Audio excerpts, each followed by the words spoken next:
দেশের চলমান রাজনৈতিক পরিস্থিতির কারণে থমকে আছে মিডিয়া পাড়া। সেই ধারাবাহিকতায় থমকে আছে বেশ কিছু নাটক, সিনেমার শুটিং। বন্ধ আছে নতুন সিনেমা মুক্তির দিনক্ষণ। তাই তো দেশের অধিকাংশ সিনেমা হলগুলোতে দেখা যাচ্ছে তালা। তাই তো সিনেমাপ্রেমী দর্শকরা যাচ্ছে না সিনেমা হলগুলোতে। এরই ধারাবাহিকতায় পিছিয়ে গেছে ঢাকার চলচ্চিত্রের সুপারস্টার শাকিব খানের দুইটি সিনেমার শুটিং। একটি মেহেদী হাসান হৃদয় পরিচালিত সিনেমা বরবাদ, অন্যটি সানি সরোয়ারের শের। প্রিয়তমা সিনেমার ওপার বাংলার নায়িকা ইধিকা পাল ও শাকিব খানের জুটি জনপ্রিয়তার কেন্দ্র করে এই জুটিকে নিয়ে বরবাদ নামক একটি সিনেমার ঘোষণা দেন টিভি নাট্য পরিচালক মেহেদী হাসান হৃদয়।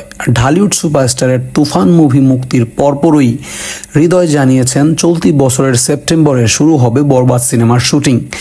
কিন্তু এর মধ্যে দেশে হয়ে চলছে রাজনৈতিক পালাবদল।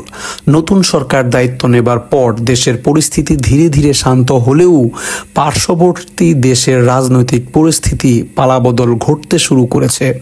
তাই সব মিলিয়ে এখনই সিনেমাটির শুটিং শুরু করতে চাইছেন না নির্মাতা মেহেদী হাসান হৃদয়। অন্যদিকে চলতি বছরের শেষের দিকে শুরুর কথা ছিল শাকিব খানের অন্য সিনেমা শেরের শুটিং।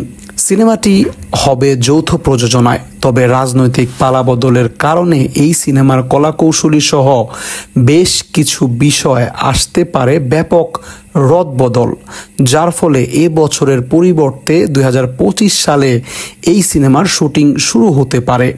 এদিকে IPL এর পর শাহরুখ খান কিংবা প্রীতি জিন্তার মতন BPL এর একটি দলে আগ্রহী ঢালিউড সুপারস্টার শাকিব খান।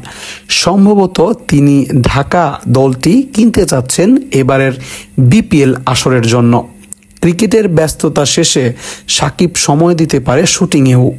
দর্শক, আপনাদের কি মতামত এই সুপারস্টার শাকিব খানের টাইম শিডিউল নিয়ে? জানান আমাদের কমেন্ট বক্সে। ধন্যবাদ সকলকে।